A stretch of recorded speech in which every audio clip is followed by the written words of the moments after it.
గెలుస్తారన్నప్పుడు కూడా ముందు మీరు వెళ్ళి ముఖ్యమంత్రిని కన్ఫర్మ్ చేసుకోండి, ఓ 50 సీట్లు కన్ఫర్మ్ చేసుకోండి అంటున్నారు.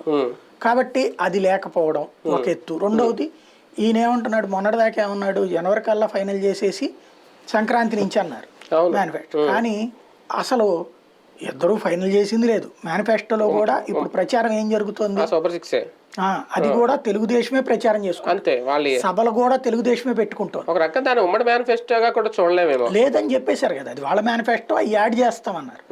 కాబట్టి ఇప్పుడు జరుగుతున్నది ఏంటంటే, ఒకటి పవన్ కళ్యాణ్ అమాయకత్వాన్ని చూసుకుని పైన ఆయన్ని దువ్వేసి వీళ్ళ నాటకం వీళ్ళు ఆడుతూ ఉండాలి. కానీ జాయింట్ యాక్షన్ కమిటీ అని ఒకటి వేసారు కదా, ఏమైంది అది? అంటే దాంట్లో ఏమన్నా నిర్ణయాలు ఏమన్నా తీసుకున్నారు? అసలు పెద్దోళ్ళు ఇద్దరు కూర్చుంటేనే తేల్చుకుంది, కింద ఉన్న కమిటీలు ఏం తేలుస్తాయి? అదేంటంటే చాయ్ బిస్కెట్స్ మీటింగ్స్ అంటారు. కాసేపు కూర్చుని సొల్లి కోసం ఏదో జరుగుతోందని చెప్పి ప్రచారం కోసం తప్పించి, అది కూడా గేమ్లో పార్ట్. తెలుగుదేశం ఆడే ఆట ఎట్లుంటుందంటే, ఎప్పుడు కూడా పొత్తులలో డామినేషన్ తనది ఉంచుకోవడానికి, పక్కన వాళ్ళని ఎదవలను చేయడానికి కింద ఇట్లాంటి కమిటీలు ఉంటాయి. ఇప్పుడు చిన్న ఎగ్జాంపుల్ ఎట్టుంటుందంటే, కేసీఆర్ నాని దగ్గరకు ఓ ముగ్గురు పంపించారు. పంపించినప్పుడు ఏం చేయాలా, నువ్వు ఎందుకు అయ్యట గొడవ చేస్తున్నావు, నీ అభిప్రాయం ఏంటి చెప్పు అని అడిగి తెలుసుకోవాలి.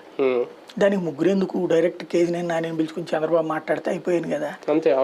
అయిపోయింది, పిలిచాడు, ఒకసారి మాట్లాడాడు, కేసీఆర్ నాని తన ఉద్దేశం ఏంటో చెప్పాడు. ఈయన సమస్య పరిష్కరించే ఉద్దేశం లేడు. అప్పుడు